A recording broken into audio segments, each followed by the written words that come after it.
October 1795. Paris is a city on the edge of collapse.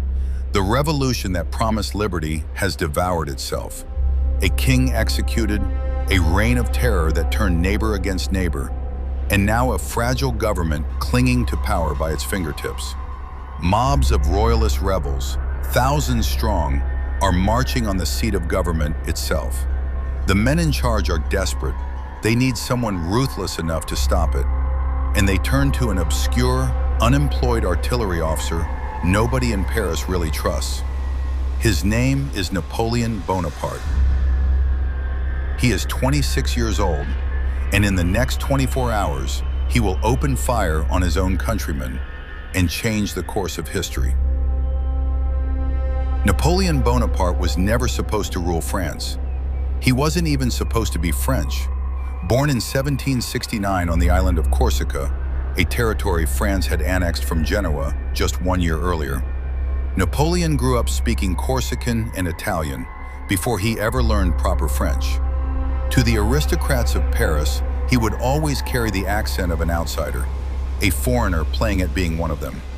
His family was minor nobility, respectable but poor, and it was that fragile status that got him a scholarship to a French military academy at the age of 9. He arrived friendless, mocked for his accent, his poverty, his strange name. He responded the way he would respond to almost every obstacle for the rest of his life. He buried himself in work. While other cadets socialized, Napoleon read, obsessively, military history, mathematics, the philosophy of the Enlightenment.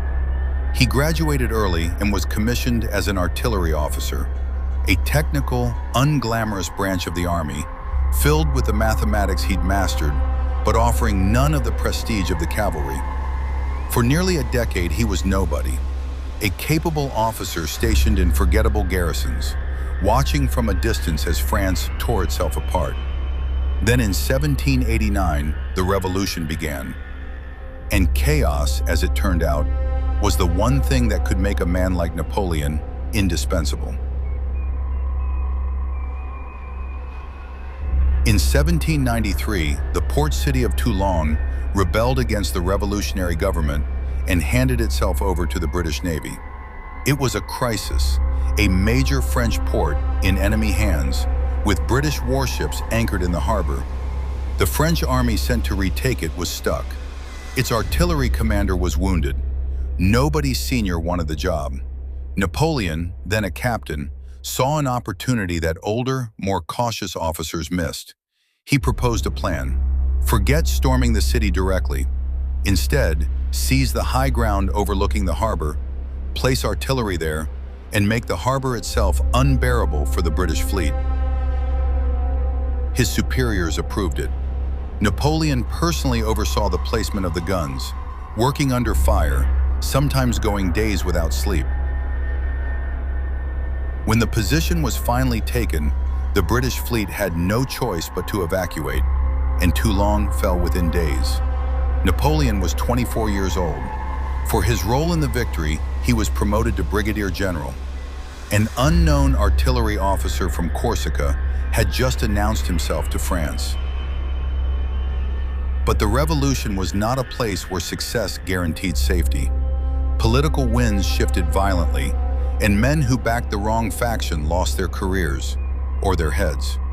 Napoleon spent time under suspicion, briefly imprisoned, his future uncertain. Then came October 1795, and Paris teetering on the edge of another uprising. The government, a shaky body known as the Directory, had almost no loyal troops to defend itself against thousands of royalist insurgents marching through the streets. In desperation, they turned to the young general with a reputation for decisive action. Napoleon accepted command with one brutal condition. He would use cannons loaded with grape shot against the crowds in the streets of Paris. When the rebels advanced, he gave the order. The result was not a battle, it was a massacre, over in minutes.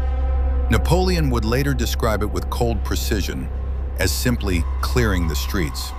Hundreds were killed or wounded. The uprising was crushed before nightfall. It was a horrifying act. It was also, for Napoleon's career, the single most important moment yet. Overnight, he became the man who saved the government. Paris, and the men who ran it, now owed him. The Directory rewarded him with something extraordinary: command of the French army in Italy. It should have been a minor posting. The army of Italy was poorly supplied, poorly paid, and demoralized, considered the lesser front compared to France's war against Austria along the Rhine.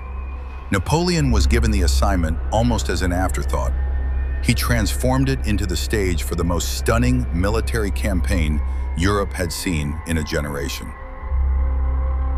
Facing Austrian and Sardinian forces that outnumbered and outsupplied him, Napoleon relied on speed and audacity that his enemies simply couldn't match.